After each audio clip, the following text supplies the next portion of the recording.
ओम शांति।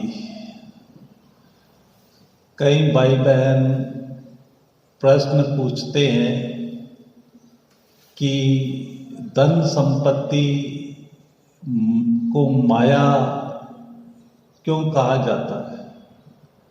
क्या धन संपत्ति रखना ये भी एक माया है क्या? तो इसके बारे में बाबा ने स्पष्ट किया।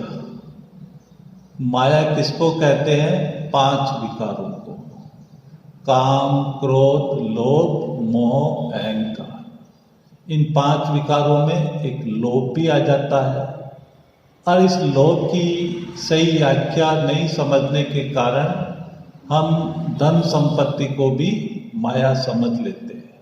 शास्त्रों में भी ये बात आती है कि 5 विकार नरक के द्वार, इसलिए कई धर्माचार्यों ने धन को भी माया समझ लिया है। हम जानते हैं ये शरीर एक साधन है कर्म करने के लिए, और इस शरीर की बेसिक रिक्वायरमेंट रोटी, कपड़ा, मकान, वो साधन से ही पूर्ति हो सकती है। अगर आज आप भोजन नहीं करेंगे, और भोजन कहाँ से आएगा? भोजन धन से ही आएगा। और जो आपको जरूरी आवश्यकता की चीज़ें हैं, सोने के लिए मकान चाहिए, बिस्तर चाहिए, है ना? तो ये सब साधन के लिए धन की आवश्यकता होती है, और ये धन साधन के द्वारा आत्मा को सुख पहुंचाते हैं। तो वास्तव में इसको माया नहीं कहा जाता है, लेकिन यही धन माया का रूप कब बन जाता है? जब धन का अभिमान, अहंकार, धन का दुरुपयोग, ये माया का रूप बन जाता है। इसी को ही फिर धर्माचार्यों ने धन को माया कह दिया है। ये हमारे ऊपर डिपेंड करता है कि उस आए हुए धन का हम अभिमान रखें या नहीं रखें। ईश्वरीय भावना से ये समझकर कि ईश्वर की कृपा से ये हमारे पास आया है, इसका अभिमान नहीं होना चाहिए। और आए हुए धन का अगर हम पर कल्याण में, विश्व कल्याण में लगाते हैं, तो फिर उस धन का तो कहना ही क्या है।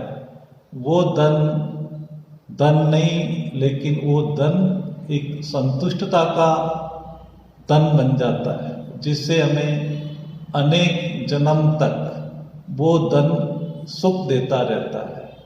हमने देखा है कि देवी देवताओं के पास भी अपार धन संपदा रहती थी, लेकिन उनके जीवन में उस धन संपदा का अभिमान नहीं रहता था।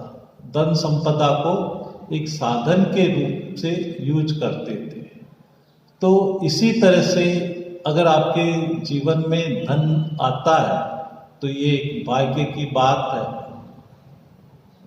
और आए हुए धन को अगर आप फिर विश्व कल्याण में लगाते हैं तो ये महाभाग्य की बात है। तो इस तरह से धन को माया कहना या नहीं कहना, ये समय परिस्थिति पर डिपेंड करता है। लेकिन जीवन जीने के लिए आवश्यक साधन, आवश्यक संपत्ति का होना भी जरूरी है। अगर आप नीति पूर्वक धन कमाते हैं तो उस धन को माया नहीं कहते हैं।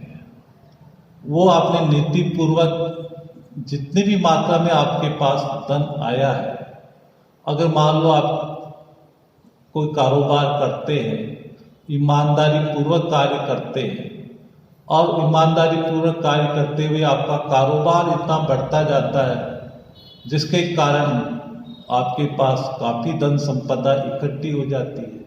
आज विश्व में अनेक कारोबारी इस कार्य में हम देखते हैं कि ईमानदारी से वो कार्य कर रहे हैं, तो ईमानदारी के कारण उनका धन संपत्ति बढ़ती जाती है। तो इसको माया नहीं कहते हैं। माया का रूप अलग होता है। माया यानी उसमें लोभ और लालच, गलत तरीके से धन कमाना, उसको लोभ कहते हैं। तो इस तरह से ये धन संपत्ति को माया नहीं कहते हैं। माया का अर्थ है काम, क्रोध, लोभ, मोह, अहंकार के वश होकर जो भी कमाया हुआ धन है या किया हुआ कर्म है, उसको हम माया कहते हैं। ओम शांति।